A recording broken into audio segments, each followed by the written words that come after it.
नमस्कार दोस्तों, चलिए जानते हैं भारत और बिहार की फटाफट 25 बड़ी खबरें केवल 8 मिनट में। लेकिन उससे पहले लाइक्स और सब्सक्राइब जरूर कर दें। औरंगाबाद में सुरक्षा बलों को लंगुराही पहाड़ी से 2 आईईडी बरामद हुई हैं। गुप्त सूचना के आधार पर चलाए गए तलाशी अभियान में ये सफलता मिली। बम निरोधक दस्ते ने मौके पर ही दोनों आईईडी को निष्क्रिय कर दिया, जिससे एक बड़ी घटना टल गई। बिहार में सरकार गठन की उल्टी गिनती शुरू हो गई है। नीतीश कुमार ने राज्यपाल से मिलकर विधानसभा भंग करने का प्रस्ताव रखा दिया है, जिसे स्वीकार कर लिया गया है। वर्तमान विधानसभा 19 नवंबर को भंग हो जाएगी। बिहार में एनडीए सरकार के गठन की तैयारी तेजी पर है। प्रशासनिक विभाग नई सरकार के स्वरूप पर विचार कर रहे हैं। वहीं नौकरशाहों को जरूरी काम सौंपे गए हैं। विभागों को मंत्रियों के लिए नोट्स और प्रेजेंटेशन तैयार करने के निर्देश मिले हैं। राजद के पूर्व राष्ट्रीय उपाध्यक्ष शिवानंद तिवारी ने लालू यादव पर हमला करते हुए कहा कि राजनीति और उनके परिवार के लिए व्यापार है। उन्होंने लालू यादव के मुख्यमंत्री काल की चर्चा करते हुए कई हमले किए हैं और कहा कि लालू प्रसाद परिस्थितिवश मुख्यमंत्री बने थे। मुख्यमंत्री नीतीश कुमार के पुत्र निशांत कुमार ने एनडीए की जीत पर जनता को धन्यवाद दिया। उन्होंने कहा कि यह जीत जनता की है और उनके पिता आगे भी बेहतर काम करेंगे। निशांत ने नीतीश कुमार की कार्यशैली और विकास के प्रति उनकी प्रतिबद्धता की सराहना की। बिहार में राजनेताओं के राजनीतिक कद का आकलन उनके संसदीय अनुभव से होता है। बिहार में हरिनारायण सिंह 10वीं बार विधायक चुने गए हैं, जो एक रिकॉर्ड है। नालंदा क्षेत्र से मुख्यमंत्री नीतीश कुमार भी चुनाव जीत चुके हैं। पटना शहर में वायु प्रदूषण का स्तर बढ़ता जा रहा है, जिससे हवा जहरीली हो गई है। राजधानी का समनपुरा इलाका सबसे अधिक प्रदूषित है। राजधानी में वायु गुणवत्ता सूचकांक 300 के करीब पहुंच गया है। प्रदूषण के कारण लोगों को सांस लेने में तकलीफ हो रही है।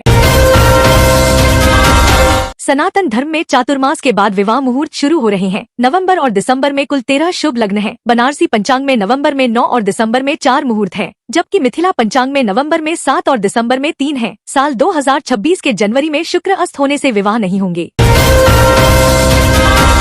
पटना में तख्त श्री हरिमंदिर साहिब कॉरिडोर का निर्माण जल्द शुरू होने की उम्मीद है। संगत ने इसे काशी विश्वनाथ कॉरिडोर की तरह विकसित करने की अपील की है। कॉरिडोर निर्माण के लिए प्रबंधक समिति के अध्यक्ष ने केंद्रीय पर्यटन मंत्री को पत्र सौंपा था। बिहार विधानसभा में कई नेताओं ने लंबी पारियां खेली हैं। हरिनारायण सिंह 10वीं बार विधायक चुने गए हैं। नालंदा से नीतीश कुमार भी विधायक रह चुके हैं। प्रेम कुमार ने 9वीं बार जीत दर्ज की है। कई अन्य नेताओं ने भी 7वीं और 8वीं बार जीत हासिल की है। बिहार के मुख्य निर्वाचन अधिकारी ने राज्यपाल को नवनिर्वाचित विधायकों की सूची सौंप दी है। इस सूची के साथ ही राज्य में नई सरकार के गठन की प्रक्रिया शुरू हो गई है। राज्यपाल अब राजनीतिक दलों को सरकार बनाने के लिए आमंत्रित करेंगे। बिहार में राजनीतिक बदलाव के बाद मुख्यमंत्री नीतीश कुमार 17 तारीख को नई सरकार बनाने का दावा पेश करेंगे। इससे पहले मंत्रिमंडल की एक महत्वपूर्ण बैठक होगी, जिसमें कई अहम फैसले लिए जा सकते हैं। राजनीतिक घटनाक्रम तेजी से बदल रहा है। लोहिया पुल अलीगंज 4 लेन सड़क निर्माण के लिए वन विभाग के साथ सर्वेक्षण पूरा हो गया है। रिपोर्ट जल्द ही पोर्टल पर अपलोड की जाएगी। अगरपुर कोतवाली 4 लेन के लिए वन विभाग को अनुरोध पत्र भेजा गया है और जल्द ही सर्वे किया जाएगा।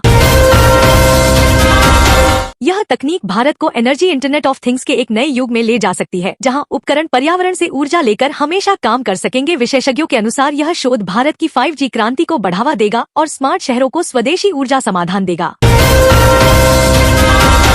भागलपुर से खबर है कि टिकटों की अनुपलब्धता के कारण रेलवे स्टेशन पर यात्रियों की भारी भीड़ जमा हो गई है। यात्री जनरल बोगी में यात्रा करने के लिए मजबूर हैं, जिससे स्टेशन पर अफरा तफरी का माहौल बन गया है। यात्रियों को टिकट मिलने में कठिनाई हो रही है।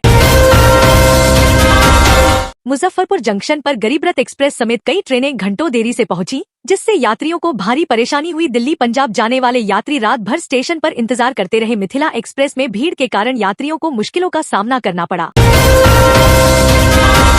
इस वर्ष मौसम ने किसानों को खुश कर दिया है। खरीफ के बाद रबी फसल के लिए भी अनुकूल परिस्थितियां हैं। धान की अच्छी पैदावार हुई और खेतों में नमी बनी रहने से रबी फसल की तैयारी में राहत मिली है। किसान कटाई और बुआई दोनों काम एक साथ कर रहे हैं।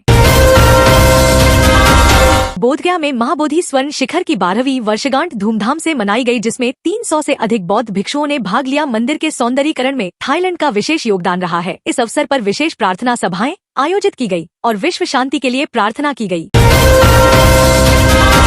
भोजपुर जिले के कोइलवर थाना क्षेत्र में आरा छपरा 4 लेन पर एक कंटेनर हाई टेंशन तार के संपर्क में आने से चालक की मौके पर ही मौत हो गई। मृतक सारण जिले का रहने वाला था और कंटेनर में आग भी लग गई। पुलिस और ग्रामीणों ने मिलकर आग बुझाई। समस्तीपुर जिले के सरकारी स्कूलों में अब लर्निंग मैनेजमेंट सिस्टम LMS के माध्यम से संगीत सिखाया जाएगा। शिक्षा विभाग द्वारा शुरू की गई इस पहल में कंप्यूटर और प्रोजेक्टर के माध्यम से बच्चों को संगीत की शिक्षा दी जाएगी।